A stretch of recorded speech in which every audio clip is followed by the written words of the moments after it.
아멘. 오늘 7월 첫째 주일이고요. 맥주 감사 주일입니다. 보통 이맘때를 가리켜 보릿 가을이라고 부릅니다. 보리가 익어 수확할 시기가 된 때를 이르는 순 우리말입니다. 보릿 가을. 비록 여름이지만 수확하면은 우리가 퍼뜩 떠오르는 게 가을이지 않습니까? 그러니 보리와 가을을 합쳐서 보릿 가을이다 이렇게 부릅니다. 또 이맘때 보리 누름이라고도 부르기도 합니다. 여러분 그 보리가 누렇게 익어 있지 않습니까? 누렇게 익어 있는 보리밭을 가리키는 말이죠. 보리 누름. 이 역시도 맥주의 계절감을 잘 담아낸 우리말입니다. 그런데 지난 주일에도 제가 말씀드렸지만 오늘날의 맥주 감사 주일은 더 이상 보리 추수에만 그 의미를 두지 않습니다. 지나온 반년을 돌아보며 하나님께 감사드리고 남은 반년도 주님의 선한 인도하심을 기대하며 예배드리는 그런 절기가 되었습니다. 그런 의미에서 보면 이 맥주 감사 주일을 저는 가름 감사 주일 이렇게 부르면 어떨까 하는 생각이 듭니다. 여러분 우리말에 가름이라고 하는 말이 있지 않습니까? 둘로 나눈다, 가르다, 가르마 뭐 이런 가름에서 나온 말인데, 그래서 한 해를 반으로 딱 나누는 이 시점이니까 가름 감사 주일이다 이렇게 불러도 되겠다 그런 생각이 듭니다. 어쨌든 오늘 이 자리 지난 반년 동안 지켜주신 주님의 은혜에 감사하며 앞으로 반년도 주님의 선한 손길에 맡기는 예배의 시간이 되기를 간절히 소원합니다. 그런데 여러분 구약 성경에 나오는 이 맥추절은 칠칠절, 오순절 이렇게도 부릅니다. 당시는 밀과 보리는 물론이고 다양한 과일들이 무르익기 시작하는 시기였기에 이스라엘 백성들은 땅의 첫 열매를 기쁨으로 하나님께 바쳤습니다. 그래서 지금도 유대인들은 맥추절이 되면 자기 집과 회당을 각종 식물과 꽃으로 장식을 합니다. 그리고 열매와 곡식이 가득 담긴 바구니를 들고 행렬을 지어서 회당을 나갑니다. 하나님의 은혜에 대한 기쁨과 감사를 공동체가 함께 표현하는 절기인 것이죠. 그런데 여러분 구약 절기는 집에서만 지키는 것으로 끝나지 않죠. 어디까지 가야 합니까? 예루살렘 성전에서도 지켜야 합니다. 하나님께서 반복해서 말씀하셨습니다. 내 이름을 두려고 했던 그 택한 곳에서 너희가 절기를 지켜라 말씀하셨기 때문이죠. 그래서 아무리 멀리 떨어져 살더라도 절기가 되면 성전을 찾아야 했습니다. 그래서 이스라엘의 절기는 예루살렘 성전을 향해 나아가는 순례의 길이기도 했습니다.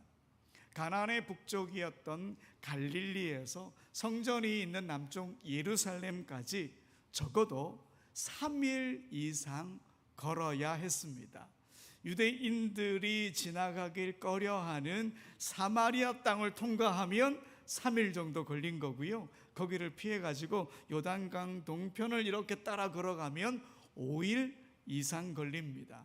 그러니 절기를 지키기 위해 성전을 찾아가는 그 길은 순례의 길이 맞습니다. 구약학자 차준희 교수가 이 순례의 길을 이렇게 설명합니다. 순례는 밖에서 안으로, 지방에서 예루살렘과 성전으로, 평범한 것에서 특별한 것으로, 일상적 관심사에서 거룩한 관심사로 나아가는 것이다. 쳇바퀴 같은 일상에서 벗어나 정기적으로 거룩한 성소로 입장하는 순례의 삶을 통해 삶을 반성하고 정화함으로써 새롭고 거룩한 에너지를 얻는다. 절기마다 성전을 향해 올라가는 그 순례의 발걸음이 어떤 발걸음이냐면 하나님 안으로 들어가는 시간이다. 하나님 안으로 들어가는 여정이다 이 말입니다. 그리고 흐트러진 신앙을 다시 점검하고 마음의 중심성을 하나님께 두겠다, 그 중심성을 회복하려길 소망하면서 걷는 그 길이 순례의 길이다라고 하는 것이죠. 그리고 그 순례길은요, 혼자 걷는 길이 아니었습니다. 같은 동네에 사는 사람들이 함께 예루살렘으로 갔으니까요, 함께 걷는 이들 서로 격려하고 서로 힘이 되어주고 공동체가 하나 되는 경험도 하게 됩니다. 그러니 이 순례의 길은 하나님과 연결되는 시간이기도 했지만 다른 이들과도 서로 연결되는 정말 귀중한 시간이었던 거죠. 그렇다면 여러분, 이 구약의 신앙인들은 이런 추수의 절기 때에 순례의 길을 마치고 성전에 딱 도착한 후 성전에 들어가서는 어떤 예배를 드렸을까요? 어떤 노래를 불렀을까요? 어떤 마음으로 하나님 앞에 섰을까요? 그 흔적이 시편에 남아 있습니다. 깃딧이라고 하는 곡조에 맞춘 시편들이 추수절기의 노래였을 것으로 보입니다. 오늘 우리가 읽은 시편 8편 표제어를 한번 볼까요? 여러분, 시편 8편의 표제어가 함께 읽어봅시다. 다윗의 시 인도자를 따라 깃딧에 맞춘 노래. 어디에 맞췄다고요? 깃딧. 네. 여러분, 여기 깃딧이라고 하는 말의 뜻은 뭐냐면 포도즙 틀이라고 하는 뜻입니다.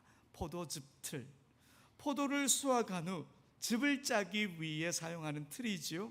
그러니 이 노래는 자연스럽게 추수의 현장을 떠올리게 합니다. 그래서 학자들이 깃딧의 노래는 추수절기에 불렀던 노래일 것이다 말합니다. 그런데 이 깃딧의 노래가요, 시편에 모두 몇 편이나 실려 있느냐? 3편이나 실려 있습니다. 오늘 우리가 읽은 8편과 함께 81편, 84편 이렇게 3편이 깃딧의 노래입니다. 오늘은 이 3편의 깃딧의 노래들을 살펴보면서 추수의 절기에 우리가 어떤 신앙의 자세를 가져야 하나 우리 자신을 한번 돌아보려고 합니다. 여러분, 먼저 시편 8편, 우리에게 너무도 익숙하고 사랑받고 있는 시편이죠. 그런데 여러분, 이 시가 추수절기 때 부른 노래다 그러면 그 의미가 더 깊어집니다. 여러분, 오늘 보면 4절입니다. 4절을 함께 읽어봅시다. 사람이 무엇이기에 주께서 그를 생각하시며 인자가 무엇이기에 주께서 그를 돌보시나이까. 아멘. 여러분, 여기서 사람이라고 하는 단어 히브리어로는 에노시라고 하는 단어입니다.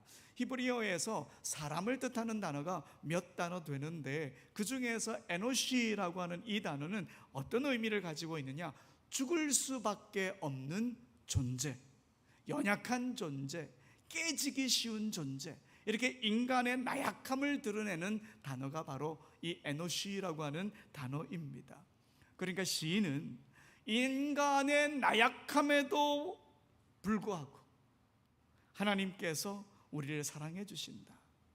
하나님은 우리에게 너무도 과분한 사랑을 베풀어 주신다. 이렇게 노래하고 있는 겁니다. 추수의 절기에 이스라엘은 하나님의 사랑을 다시 한 번 더 확인하는 것이죠. 하나님, 우리는 보잘것없는데 하나님께서 사랑해 주셔서 해도 주시고 달도 주시고 별도 주시고 비도 주시고 바람도 주셔서 이 농작물이 정말 잘 자라게 하셨군요. 참 감사합니다. 이런 하나님을 향한 사랑의 노래가 시편 8편의 깃딧의 노래입니다. 여러분, 우리도 마찬가지죠. 우리가 받은 하나님의 사랑 너무도 과분한 사랑입니다. 오늘 시편 8편에서 시인이 노래한 해와 달과 별, 그 모든 자연은 하나님의 사랑의 흔적입니다.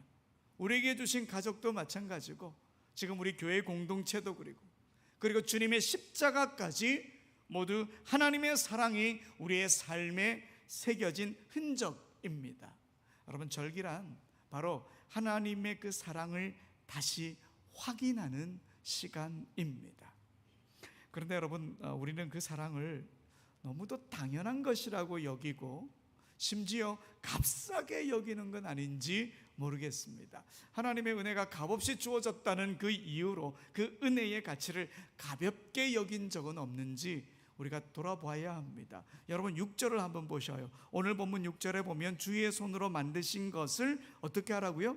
다스리게 하시고 만물을 그의 발 아래 두셨다 말씀하십니다. 이 구절만 딱 보면 하나님은 우리에게 사랑을 주신 것뿐만 아니라 우리에게 주신 그 사랑의 흔적들을 어떻게 하라고요? 다스리라고. 여러분 가꾸라고, 우리에게 그것들을 맡겨주셨다라고 하는 것입니다. 하나님의 사랑에 감사하는 신앙인이라면 그 사랑을 귀하게 여기고 그 사랑의 흔적을 가꾸고 다스려야 하는 책임감도 주어졌다 하는 것을 알아야 합니다. 올해는 독일의 순교자 디트리 본회퍼 목사님의 순교 80주기입니다. 그가 십자가가 없는 은혜, 순종이 없는 믿음, 삶의 변화 없는 입술로만 말하는 은혜, 이 모든 것들은 값싼 은혜다, 이런 말을 했습니다. 하나님의 사랑에 감사하지 않으면서 그 사랑에 대한 책임감도 없으면서 은혜다, 사랑이다 말만 하면 그건 말장난일 뿐이다, 하나님의 사랑을 너무 값싸게 만들지 말라, 목사님이 그런 말씀을 해 주셨습니다. 여러분, 하나님께서 우리에게 정말 많은 은혜를 주셨다면, 사랑을 주셨다면 그 사랑의 흔적들을 잘 가꾸어야 합니다. 힘써야 합니다. 함석헌 선생의 글 12바구니에 이런 구절이 나옵니다. 힘써야 감사를 알고 감사하는 데서야 참 힘씀이 나오고. 감사와 힘씀, 힘성과 감사가 계속 이렇게 이어져 있는 거죠. 하나님의 사랑이 과분한 사랑인 것을 깨달은 사람은 그 사랑에 감사한 마음을 갖고 그 사랑을 가꾸기 위해서 힘써야 한다, 이 말입니다. 의지를 갖고 사랑을 가꾸지 않는 신앙은 참된 신앙이라 말할 수 없는 거죠. 사랑하는 여러분, 이 맥주 감사 주일에 하나님의 사랑에 다시 눈뜨게 되길 소망합니다. 우리는 여전히 욕망의 진흙탕 속에 뒹굴기도 하고 푯대를 잃고 비틀거릴 때도 있지만, 그럼에도 불구하고 하나님은 여전히 우리를 사랑해 주시고 우리를 믿어 주십니다. 이 사랑이야말로 과분한 사랑입니다. 그 사랑을 알게 되면 감사하지 않을 수 없고, 그 사랑을 아는 사람은 하나님의 사랑의 그 흔적을 가꾸지 않고는 견딜 수가 없는 거예요. 여러분, 하나님이 베푸신 그 사랑의 흔적들 잘 지켜나가야 합니다. 자연을 아껴야 하는 거예요. 여러분, 장마가 끝났대요. 비가 한 번 오고 장마가 끝났대요. 그건 전 우리의 책임도 있다. 하나님께서 사랑의 흔적으로 자연을 우리에게 주셨는데 그 자연을 제대로 아끼지 못한, 그래서 우리 교회의 비전 5번째가 뭐예요? 초록빛 교회예요. 자연을 아끼고 하나님의 사랑의 흔적을 아끼고자 하는 그 노력을 우리가 한번 실천해 보자 하는 것이죠. 그리고 가족을 아끼고 교회 공동체를 사랑하고 우리의 삶을 사랑의 흔적으로 채워가야 합니다. 그렇게 힘써 살아갈 때에 주님의 이름이 더 찬란하게 빛날 것이고 하나님의 사랑을 알아차리는 사람들이 더 많아지는 것이죠. 오늘 맥주감사주일, 오늘 시편 8편의 깃딧의 노래는 우리에게 말합니다. 과분한 사랑 하나님께서 베풀어 주셨으니 사랑의 사람으로 살아가자. 이 맥주절 절기에는 사랑의 사람으로 살아가자, 이 메시지를 오늘 우리에게 던집니다. 그러니 여러분, 이 절기에 사랑의 사람이 되길 간절히 소망합니다. 이제 또 다른 깃딧의 노래, 시편 81편입니다. 시편 81편은 이 추수절기의 신앙인은 무엇을 기억해야 하나 우리에게 또 일러주는데요. 추수를 했으니까 물질에만 만족하지 말고 하나님의 말씀으로 영혼을 채우라, 이렇게 우리에게 일러주고 있습니다. 여러분, 시편 81편 10절에서 11절의 말씀을 함께 읽어봅시다. 나는 너를 애굽 땅에서 인도하여 낸 여호와 네 하나님이니 내 입을 크게 열라 내가 채우리라 하였으나 내 백성이 내 소리를 듣지 아니하며 이스라엘이 나를 원하지 아니하였도다. 아멘. 자, 여기 많은 사람들이 내 입을 크게 열라 내가 채우리라 이 말씀을 어떻게 이해하고 있을까요? 물질적 축복의 약속으로 이해합니다. 우리의 믿음의 입을 크게 열면 하나님께서 물질의 축복을 주실 거야. 특별히 또 추수절기와 연결되어 있으니까 하나님이 곡식을 채워주실 거야, 물질도 채워주실 거야, 이렇게 이해할 수 있습니다. 하지만 여러분, 이 구절은 하나님께서 주시는 말씀으로 우리의 영혼을 채우라 이 의미입니다. 여러분, 시편 81편 이 깃딧의 노래에는 듣다라고 하는 히브리어 샤마라고 하는 단어가 무려 5번이나 등장합니다. 그러니 이 시편의 중심 메시지는 뭘까요? 하나님의 말씀을 들으라는 거예요. 하나님의 음성을 들으라는 거예요. 말씀을 받아들이라 이 말인 거예요. 여러분, 성경을 쭉 보면 말씀을 듣는다라고 하는 의미를 종종 말씀을 먹는다 이렇게 표현하죠. 입을 크게 벌려라, 말씀을 먹으라 이런 뜻이지요. 예레미야 선지자도 말씀을 먹었다 이렇게 말합니다. 예레미야 15장 16절에 보면 만군의 하나님 여호와시여 나는 주의 이름으로 일컬음을 받은 자라 내가 주의 말씀을 어떻게 해요? 얻어 먹었사오니. 말씀을 먹었대요, 예레미야 선지자도. 또 에스겔 선지자도 볼까요? 에스겔 선지자 에스겔 3장 3절입니다. 내게 이르시되 인자야 내가 네게 주는 이 두루마리를 내 배에 넣으며 네 창자에 채우라 하시기에 내가 어떻게 해요? 먹으니 그것이 내 입에 달기가 꿀 같더라. 여러분, 여기서 두루마리가 뭘까요? 말씀이에요. 에스겔 선지자가 그걸 먹었다는 거예요. 그리고 신약 성경의 마지막 책인 요한계시록에도 말씀을 먹는 장면이 등장하죠. 요한계시록 10장 9절에서 10절 내가 천사에게 나아가 작은 두루마리를 달라 한즉 천사가 이르되 갖다 먹어버리라. 네 배에서는 쓰나 네 입에서는 꿀같이 달리라거늘 내가 천사의 손에서 작은 두루마리를 갖다 먹어버리니 내 입에는 꿀같이 다나 먹은 후에 내 배에서는 쓰게 되더라. 여러분, 이렇게 성경은 말씀을 듣는 것을 먹는 것이다 이렇게 표현하고 있습니다. 여러분, 추수의 절기에 자신의 창고만 가득 채우는 것이 목적이 아닙니다. 무엇보다 하나님의 말씀을 먹어서 우리의 영혼을 채워야 하는 것이지요. 여러분, 왜냐하니까 물질이 넉넉하면 감사할 수 있다. 만약 그렇다면 물질이 부족할 때는 어떻게 하는 거예요? 감사를 잊어버리실 건가요? 아니지 않습니까? 그러니 풍요로울 때 말씀으로 우리 안을 가득 채우면 가난할 때도 고단할 때도 힘이 들 때도 말씀이 우리를 이끌어서 감사로 데려가는 거예요. 말씀으로 채워진 사람은 흉작의 자리에서도 하나님께 감사할 수 있는 거예요. 그러니 추수절기 더더욱 말씀으로 우리가 채워져야 하는 거예요. 입을 크게 벌려서 말씀을 먹어야 하는 거예요. 그래서 시편 81편 이 깃딧의 노래는 추수절기가 되면 말씀으로 더 채워라, 우리에게 이런 은혜를 알려주는 거예요. 그런데 여러분, 왜 하필 말씀을 먹으라고 할까요? 우리가 음식을 먹으면 그 음식이 우리 몸에서 피가 되고 살이 되고 근육이 됩니다. 마찬가지로 말씀을 먹으면 그 말씀이 우리 영혼의 피가 되고 살이 되고 믿음의 근력이 되는 거예요. 히브리서 4장 12절에 보면 하나님의 말씀은 살아있고 활력이 있다 이렇게 전하지 않습니까? 무슨 의미일까요? 우리가 말씀을 먹으면 그 말씀이 우리 영혼을 살게 하고 그 말씀이 생기 있는 힘이 되게 하고 견딜 수 있는 근력이 되게 한다. 바로 이 말씀인 거예요. 하지만 여러분, 음식도 하루아침에 먹었다고 그래가지고 근육이 막 생기고 그러진 않죠. 매일매일 꾸준히 먹고 소화시켜야 내 것이 됩니다. 말씀도 같습니다. 매일매일 읽고 듣고 묵상하고 순종하며 살아낼 때 비로소 우리 영혼의 살이 되고 피가 되고 믿음의 근력이 되는 거죠. 그래서 절기란 말씀의 소중함을 다시 한 번 더 깨닫는 시간입니다. 그리고 절기 이후에 일상 속에서 말씀을 더 가까이 하며 살아가라 라고 하는 사명을 받는 자리가 바로 절기의 자리입니다. 그런데 조금 전에 읽었던 요한계시록 10장에 보니까 말씀이 입에는 단데 배에는 어떻다고요? 쓰대요. 이건 어떤 의미일까요? 말씀대로 살아가는 게 쉽지 않다 이 말입니다. 마태복음 13장에 보면 씨 뿌리는 농부의 비유가 나옵니다. 길가, 돌밭, 가시떨기에 뿌려진 씨는 열매를 맺지 못해요. 그 땅들 좋은 땅이 되어야 열매를 맺을 수 있지 않습니까?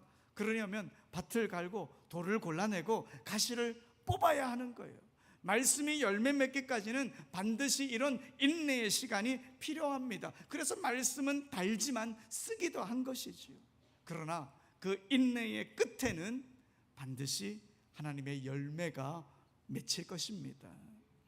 여러분, 추수의 절기 우리의 입을 크게 열어서 말씀으로 우리의 영혼을 가득 채웁시다. 그 말씀이 우리의 영혼의 피가 되고 살이 되고 믿음의 근력이 되게 합시다. 절기 이후 일상에서 그 말씀이 실제가 되게 합시다. 이렇게 오늘 시편 81편의 깃딧의 노래는 이 절기에 말씀의 사람이 되라 우리에게 말하고 있습니다.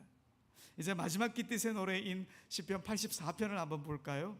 우리에게 또 널리 알려진 시편입니다. 하나님의 성전을 사모하는 노래인데요. 시편 84편 1절 우리 함께 읽어봅시다. 만군의 여호와여 주의 장막이 어찌 그리 사랑스러운지요. 아멘. 이렇게 시작하는 시편입니다. 여러분, 이 시편 기억나시죠? 이 시편 중에 이런 고백도 있습니다. 주의 궁정에서 한 날이 다른 곳에서 첫날보다 낫습니다. 악인의 장막에 사는 것보다 내 하나님 성전의 문지기로 사는 것이 더 낫습니다. 이런 고백이 담겨 있는 시편이죠. 이 시편은요, 순례의 길에서 부르는 노래입니다. 성전을 향해 쫙 걸어가면서 서로가 격려하면서 이 성전을 사모하며 이 노래를 불렀습니다. 하나님의 임재에 가는 사람이 복이 있다 그러면서 이 노래를 부른 거죠. 사실 이 노래는요, 하나님의 중심성을 회복하기를 소망하는 마음이 담긴 노래입니다. 그런데 이 노래에 복이라고 하는 단어가 많이 등장합니다. 여러분, 시편 84편 4절에서 6절의 말씀을 함께 읽어봅시다. 주의 집에 사는 자들은 복이 있나니 그들이 항상 주를 찬송하리다. 셀라. 주께 힘을 얻고 그 마음에 시온의 대로가 있는 자는 복이 있나이다. 그들이 눈물 골짜기로 지나갈 때에 그곳에 많은 샘이 있을 것이며 이른 비가 복을 채워주나이다. 아멘. 각 절마다 복이라고 하는 단어가 등장하지요. 주님의 집에 사는 자가 복이 있다. 주님께 힘을 얻은 자가 복이 있다. 눈물의 골짜기를 지나간다고 하더라도 샘물을 주시고 이른 비를 주시는 그 하나님이 복이다. 지금 이렇게 노래합니다. 그래서 결론 부분에 가니까 시편 기자가 이렇게 또 고백하죠. 시편 84편 12절에 보니까 만군의 여호와여 주께 의지하는 자는 뭐가 있다고요? 복이 있나이다. 아멘. 주님을 의지하는 자가 복이 있다.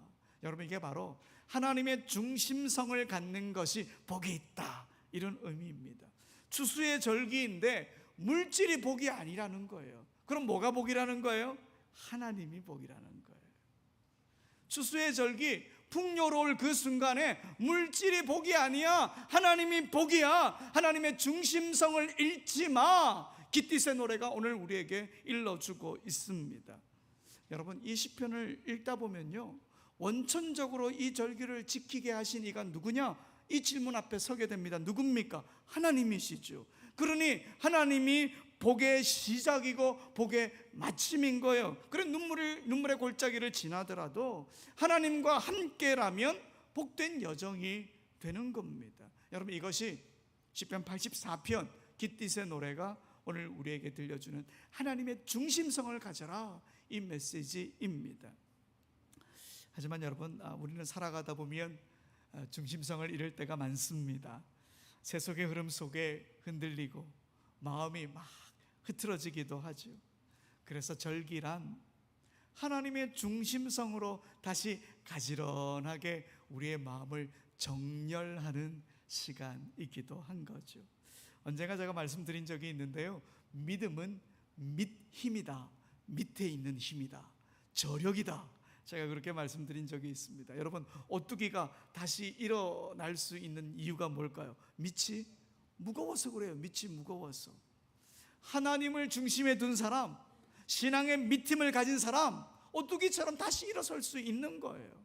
절기란 이 밑임을 다시 채우는 시간이에요. 흔들리는 세상 속에서도 하나님 중심으로 서기 위한 영적 균형을 회복하는 시간, 이게 바로 오늘 우리가 절기를 지키는 이유입니다. 임진왜란 때 일본으로 끌려간 도공 중에 심수관 가문의 이야기입니다. 이 가문은 400년 넘게 일본에서 아직까지도 도자기를 만들고 있는 가문입니다. 참 흥미로운 것은 이 가문은 대대로 심수관이라고 하는 이름을 물려받습니다. 그래서 현재는 15대 심수관이 가업을 이어가고 있습니다. 14대 심수관 선생에게 이런 일화가 있었습니다. 자신이 초등학교 입학식을 하고 집에 돌아왔더니 아버지는 13대 심수관이겠죠. 아버지가 도자기 작업실로 자기를 부르더랍니다. 아버지가 물레 위에다가 흙덩이를 하나 탁 올려놓고 그 물레 중심에 바늘을 하나 이렇게 딱 꽂으셨대요. 그리고 물레를 막 돌리기 시작을 했는데 흙덩이는 뭐 격하게 움직이지만 물레 중심에 딱 꽂혀 있는 바늘은 미동을 하지 않는 것처럼 보이는 거예요. 이 모습을 보여주며 아버지는 아들에게 이렇게 말합니다. 움직이는 물레 속에서 움직이지 않는 힘을 찾는 것이 앞으로 네 인생이다. 초등학생한테 이런 이야기를 이 말은 단순히 도자기 기술을 넘어 흔들리는 세상에서도 중심을 잃지 말라라고 하는 인생의 가르침이죠. 또 도공으로서의 장인 정신도 잊지 말고 한민족의 정체성도 잊지 마라. 중심이 흔들리지 마라.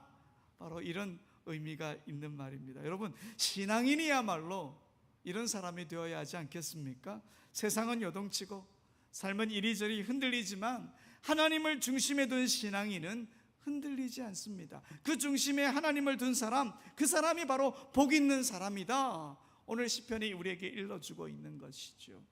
여러분, 우리가 절기를 지키는 이유가 뭘까요? 하나님 중심성을 회복하고 흔들리는 삶의 중심을 다시 하나님께로 정렬하기 위해서가 아닐까요? 이 맥주감사절, 바로 이 중심을 다시 확인하고 삶의 중심축을 다시 주님께 고정시키는 시간이 되길 소망합니다. 여러분, 오늘 맥주감사주일 구약의 신앙인들의 추수 절기에 불렀던 깃딧의 노래, 우리가 함께 살펴보았습니다. 깃딧의 노래는 추수의 현장인 포도즙 틀에서 불려진 노래입니다. 깃딧의 노래는 우리에게 이렇게 말합니다. 하나님의 과분한 사랑을 기억하며 사랑의 사람이 되자. 입을 크게 벌려 말씀을 먹고 말씀의 사람이 되자. 그리고 하나님 중심성을 회복하며 복의 사람이 되자. 이렇게 우리에게 노래하고 있습니다. 사랑하는 여러분, 이 깃딧의 노래를 우리 가슴에 새기며 절기를 넘어서 이제 일상으로 나아갑시다. 남은 반년 우리 일상에서 밑힘, 신앙의 저력으로 어떤 어려움이 와도 다시 힘을 내어 믿음으로 살아갑시다. 사랑의 사람, 말씀의 사람, 복의 사람, 하나님의 중심을 두고 살아가는 사람, 그런 삶을 살아내어서 주님의 기쁨이 되는 우리 모두가 되길 간절히 소원합니다. 우리 다 같이 고백하며 일어나서 고백하시겠습니다. 사랑하는 나의 아버지, 이름 높여드립니다. 우리를 영원히 다스리실